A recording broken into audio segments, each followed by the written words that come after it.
Good morning to all of you. आइए हम लोग अपने ज्योग्राफी की क्लास को कंटिन्यू करते हैं।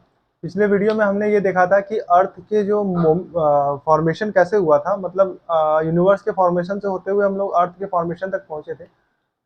आज हम लोग अर्थ के मोमेंट को देखते हुए कंटिन्यू करेंगे इसको। इसमें माइनर मोमेंट अर्थ का और मेजर मोमेंट अर्थ का हम लोग सीखेंगे, और ये भी देखेंगे कि अर्थ के माइनर मोमेंट या मेजर मोमेंट से अर्थ पे क्या इफेक्ट पड़ता है। चलिए देखते हैं। इसी में एक पहला मोमेंट होता है मिलांकोविच साइकिल। ये आप लोगों ने सुना होगा, एनसीईआरटी की बुक में ये मिलांकोविच साइकिल का काफी जिक्र होता है। ये मोमेंट जो होता है वो सिमिलर होता है स्पिन टॉप की तरह। स्पिन टॉप मतलब जैसे आपने वो देखा होगा, लट्टू देखा होगा। तो जैसे ये लट्टू अगर रोटेट करता है तो रोटेट करते करते करते करते वो अपने आसपास भी रोटेट करता है। मतलब अगर वो ऐसे घूम रहा है घूम रहा है घूम रहा है तो वो इस तरह से भी घूमता है आसपास। तो वो जो इस जैसा मोमेंट मोशन हम लोग स्पिन टॉप का देखते हैं, उसी तरह का मोमेंट अर्थ भी करती है, जिसे हम लोग मिलांकोविच साइकिल कहते हैं। सेकंड मोमेंट है प्रिसेशन। प्रिसेशन अर्थ के फर्स्ट माइनर मोमेंट में से भी आ जाता है। देखिए प्रिसेशन क्या है, ये एक तरह से टाइडल फोर्स, जैसे जो बाकी प्लैनेट की वजह से या सैटेलाइट है, मून है या सन है, तो जो टाइडल फोर्स लगता है उस टाइडल फोर्स की वजह से अर्थ थोड़ा वॉबल करती है। वॉबल मोमेंट होता है, जिससे कि इक्वेटर जो है हमारा वो बल्ग हो गया। हम ये जानते हैं कि अर्थ जो है वो स्लाइटली बल्गी है। मतलब इतना परफेक्ट इमेज नहीं मैं बना पा रहा हूं, लेकिन ये देखिए, ऐसे आपको पता है कि इक्वेटर पे क्या है, ये बल्गी है, बल्गी। ये जो बल्ग इसका आया है वो ये प्रिसेशन की वजह से ये आया है, बबल करने की वजह से। और ये बल्ग का कारण क्या है, वो टाइडल फोर्स। जैसे यहाँ से ये कोई सैटेलाइट है, सॉरी कोई अदर प्लैनेट या सैटेलाइट हो गया, ये इस पर अपना ग्रेविटेशनल फोर्स यहाँ से लगा रहा है और ये यहाँ से लगा रहा है, तो इसकी वजह से ये इसके मोमेंट में थोड़ा सा बबलिंग आती है और यहाँ से बल्गीनेस क्रिएट हो जाता है। इस मोमेंट को हम लोग प्रिसेशन कहते हैं। थर्ड है ऑब्लिक्विटी। ऑब्लिक्विटी जो होता है वो अर्थ का टिल्ट मोमेंट होता है, टिल्ट एंगल वाला मोमेंट। जैसे आपको ये पता है कि अर्थ जो है वो 23.5 डिग्री टिल्टेड है, ठीक है। मतलब अगर वो सीधे अगर एंगल बनाए तो वो इस तरह से सीधा नहीं है। एक सेकंड,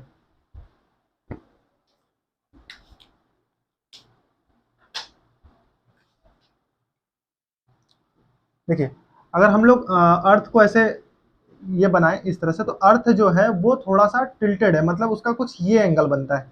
ये अगर 90 डिग्री से देखना जाए तो ये 90 डिग्री से ये 23.5 डिग्री टिल्टेड है, ठीक है।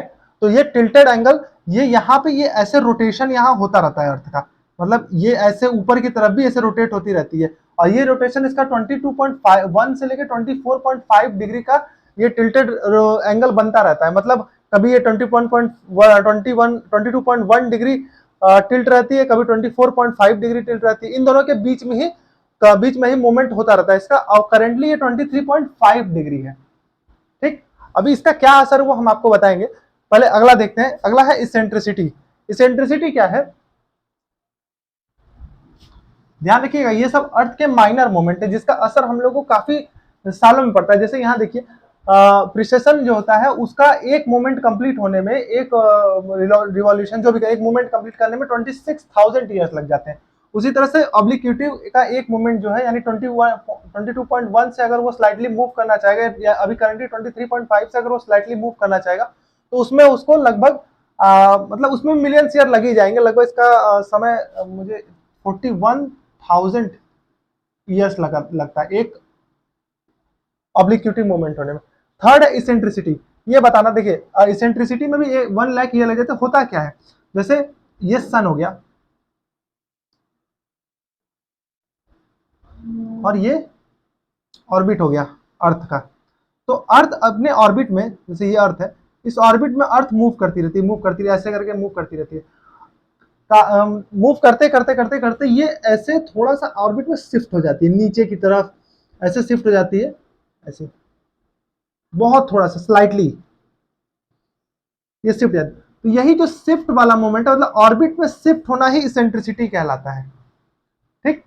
और ये शिफ्ट भी दूसरे जो जैसे सन का भी ग्रेविटेशनल फोर्स इस पर एक्ट करता है, बड़े प्लैनेट जैसे जुपिटर का भी ग्रेविटेशनल फोर्स इस पर एक्ट करता है। उस वजह से इसमें थोड़ी सी शिफ्टिंग आ जाती है, थोड़ी सी कभी कभी कभी ऊपर की तरफ से मूवमेंट होता है, कभी नीचे, लेकिन ये जो स्लाइटली शिफ्ट होता है उसका समय 1 लाख ईयर है। इतने समय में अर्थ में शिफ्ट देखने और उसके ऑर्बिट में हमको शिफ्ट देखने को मिलता है। ठीक, तो अर्थ के ये चार चार मोमेंट जो है वो माइनर मोमेंट कहलाते हैं, मिलांकोविच साइकिल, प्रिसेशन, ऑब्लिक्विटी और इसेंट्रिसिटी। तो आखिरकार इन सब माइनर मूवमेंट से इफेक्ट क्या पड़ता है अर्थ, मतलब इसको हमको पढ़ना क्यों जरूरी है? देखिए, इसकी वजह से, इन माइनर मूवमेंट की वजह से अर्थ के टिल्ट एंगल में थोड़ा सा परिवर्तन आ जाता है। मतलब कि जो, अगर हम इसको थोड़ा सा इरेज कर देते हैं यहाँ पे,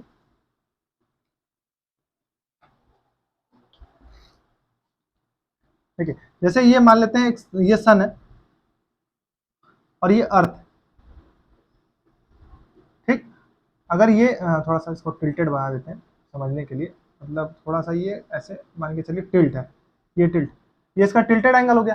तो टिल्ट होने की वजह से जो एरिया, मतलब जिस साइड पे सन की रेज डायरेक्टली पड़ती, मतलब फोकस पड़ता होगा, सन रेज डायरेक्ट यहाँ पे आती होगी, उस एरिया, मतलब उस पर्टिकुलर प्लेस की जो क्लाइमेट है वो, मतलब वहां पे वार्मिंग इफेक्ट ज्यादा देखने को मिलेगा। वार्मिंग इफेक्ट के वजह से वहां का पूरा सिचुएशन ही बदल जाएगा। जैसे वहां पे आपको एटमॉस्फेयर, सॉरी, वार्मिंग इफेक्ट की वजह से आपको वहां पे बहुत सारे डाइवर्सिटी वहां पे इकोसिस्टम में आपको दिखेगी, डाइवर्सिटी इन इकोसिस्टम, मतलब लिविंग वर्ल्ड्स वहां पे ज्यादा थ्राइव कर पाएंगे और क्या। फिर जिस पे जहां पे वर्टिकल पड़ेगी ऐसे, वहां पे आपको कूलिंग इफेक्ट दिखाई देगा, यानी कि वो एरिया, जैसे अर्थ का ये वाला एरिया ज्यादा ज्यादा कूल हो गया, इधर ज्यादा कूलिंग इफेक्ट हो गया, तो आइस एज आना, या फिर कोई किसी जगह का जैसे अंटार्कटिका हो गया, हो सकता है कि जैसे ग्रीनलैंड हो गया, तो अभी जो हमको एरिया दिखाई देता है कि पूरा बर्फ से ढका हुआ है, वो जरूरी नहीं है कि आज से लाखों साल बाद या हजारों साल बाद अर्थ पे ऐसा ही रह जाए। इन माइनर मूवमेंट की वजह से वहां का जो पर्टिकुलर प्लेस की जलवायु जो है वो चेंज हो सकती है, क्योंकि सन की जो हीट है वो उसमें वेरिएशन हमको देखने को मिलेगा। ठीक है, और यहाँ पे अर्थ में भी, मतलब कुल मिला के ये समझ सकते हैं कि हमको जो प्लेस को, अगर जिस जगह पे आज आप डेजर्ट देख रहे हैं, उसका भी वहां पे आपको एवरग्रीन ट्रीज मिल सकती है, लेकिन इसमें बहुत समय लगता है। ठीक, नेक्स्ट पढ़ते हैं हम लोग मेजर मोमेंट ऑफ द अर्थ।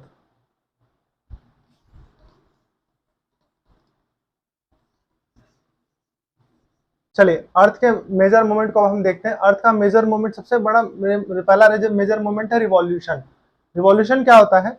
अर्थ का अर्थ का अपनी एक्सिस पे इलिप्टिकल शेप में जो मूवमेंट होता है उसको हम लोग रिवॉल्यूशन कहते हैं। जैसे देखिए, ये सन हो गया और ये एक ऑर्डर हो गया, इस अर्थ जो है इसी ऑर्डर में मूव करती है। ये देख रहे हैं आप, पूरी तरह से ये सर्कल नहीं है, जैसे ये सन है तो ये इस तरह से पूरे से सर्कल मूवमेंट नहीं करती है। कहते हैं ना, अर्थ सन के चारों तरफ घूमती है, इसका मतलब ये नहीं कि वो सर्कुलर ऑर्बिट में घूमती है, वो एक नए मतलब एक इलिप्टिकल ऑर्बिट को फॉलो करती है, जो कि पूरी तरह से सर्कुलर नहीं कहा जा सकता। किसी, ये देखिए, इस ये वाला समय जो है इसमें वो सन ये पास है, ये थोड़ा सा दूर है। ठीक, तो अर्थ का इलिप्टिकल ऑर्बिट में मूवमेंट सन के अराउंड रिवॉल्यूशन कहलाता है। ठीक है, अब इसमें दो चीजें हैं, एक होता है पेरीहेलन और एक होता है एपीहेलन। पेरीहेलन वो समय होता है जब अर्थ सन के सबसे क्लोजेस्ट होती है, यानी कि इस जगह पे। ठीक, और एपीहेलन वो होता है जब अर्थ सन जो है अर्थ से काफी दूर पे रहेगी। तो ये हो जाएगा आपका पेरीहेलन, एंड ये हो जाएगा